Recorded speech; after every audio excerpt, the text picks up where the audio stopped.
All right, new percussionist. Today we're talking about the percussion kit, what it has in it, how to set it up, and basic technique. Basically, everything you need to know as a new percussionist. So, first things first, let's talk about how to set it up. So, in your percussion kit, you're going to have two pieces, and this creates the stand for the practice pad and the bell kit. First things first, we're going to take the lower half that has these three legs. We're going to loosen the wing nut, and we're going to be careful not to pinch your fingers. Spread the legs, and then we want to tighten the wing nut enough to hold, but we don't want to crank it. That will mess up the screws.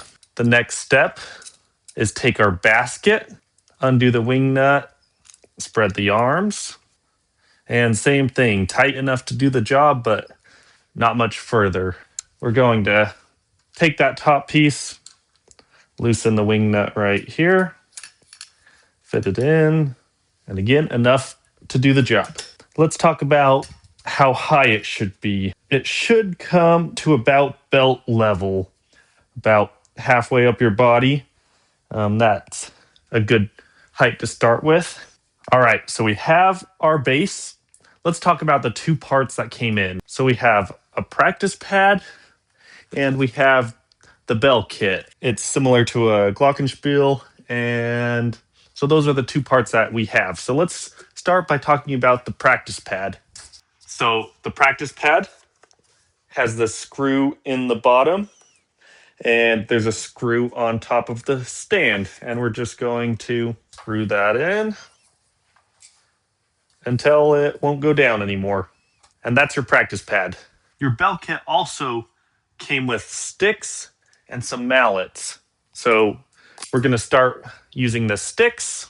So with the sticks, we're going to want to grab about 2/3 of the way up the stick. We kind of want our thumb and our pointer finger to be holding the stick.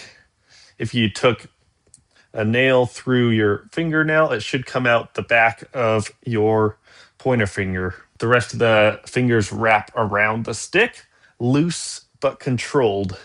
We don't want to be squeezing super hard. That will just create tension. But we also don't want the stick flopping around. So a good medium where the stick is secure, but not choked. One of the most important things new percussionists should learn how to do is called a rebound stroke. This is like bouncing a basketball where we want to let the ball bounce, just kind of throw it at the ground, let it come back up. But if we try to keep our hand on the stick the whole way down, it's just going to stop bouncing, right? So same thing with this practice pad. So we're going to take our two hands, make an A, and we're going to follow that all the way down, put them in the center of the practice pad. We're going to start high. Let's go with our right hand. Down and up. We want to return back to where we started.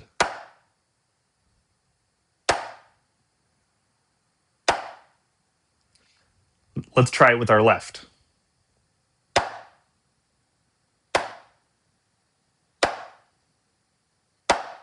And you might notice your wrists are fighting the stick. It doesn't want to return back to the top. If you go slow, work out the motion.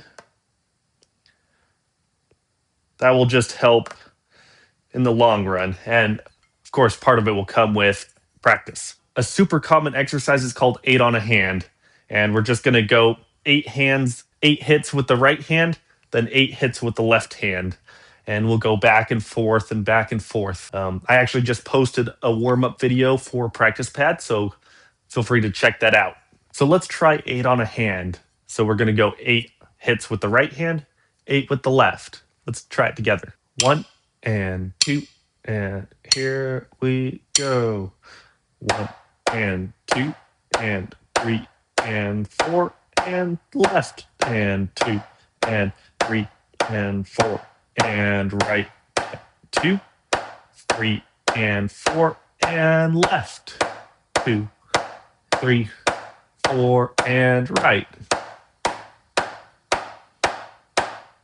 Left.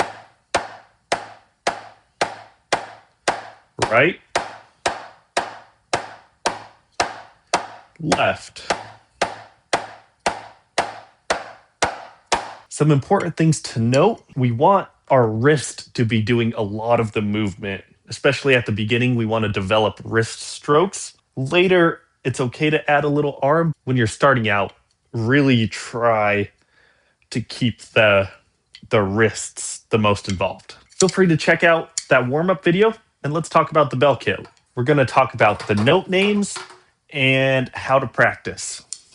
So you got your bell kit. You might notice on your stand, there's 2 long legs and 2 short legs.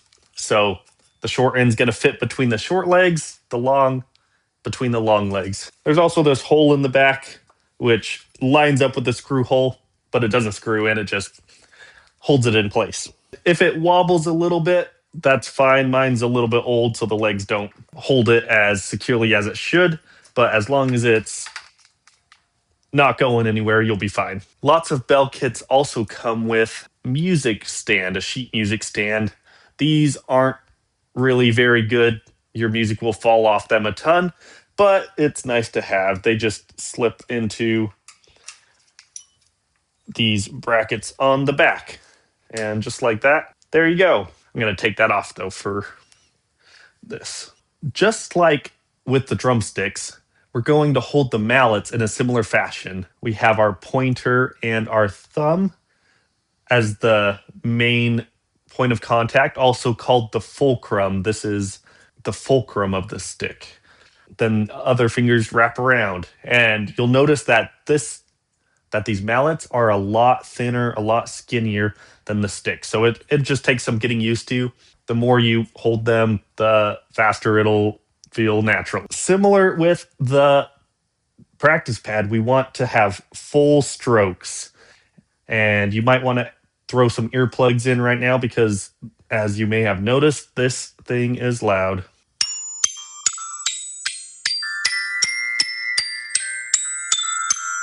Some of the first things you need to do with the bell kit is first learn the names of the notes. And a lot of bell kits have them engraved into the kit. So if you have that, you're lucky, but don't rely on it. You need to learn the note names on their own. And for those of you who don't have that, let's talk about how you can remember the names of the notes. So here's the bell kit. You may have noticed that there's a pattern in the notes. There's a grouping of 3, a space, a grouping of 2, a space, a grouping of 3, space, grouping of 2, space, 3. And if it were longer, it would go 3, 2, 3, 2, all the way. Just like a piano. If you know the note names to a piano, congratulations, you're way ahead. If not, let's talk about the note names. If we see the keyboard as 2 buildings, we have a house, which is our grouping of 3, and we have the doghouse, which is our grouping of 2. The house is bigger than the doghouse, right? Let's start with the doghouse. So in the doghouse, we have the dog, which is D. So this is D. D is always in between the 2 grouping. So we have D. Outside of the doghouse, we have a cat and an elephant. It's a very weird house. So we have C, D, E, with dog being in the middle. If you look at the house, this is actually grandma's house. So we have the front door and the back door. So that's F and B. F, B. And then inside of grandma's house, we have grandma. And what is she doing? She's making an apple pie. So we have a cat and a dog and an elephant, the front door, back door, grandma, and apple pie. And it just repeats over and over again. So C, D, E, F, G, A, B, and it starts over. C, D, E, F, G, all the way up. Great. You know the basic 8 notes. Now, let's talk about these upper notes, the houses, right? These are called accidentals, or you may have heard sharps and flats. So basically, a sharp means you're going up to the next closest note. So if we were to play C sharp, we just go up. C sharp. Okay. D, D sharp. What about this? E? Where's E sharp? There's no note. So this is actually E sharp. And you might be saying, no, that's F, right? E, F.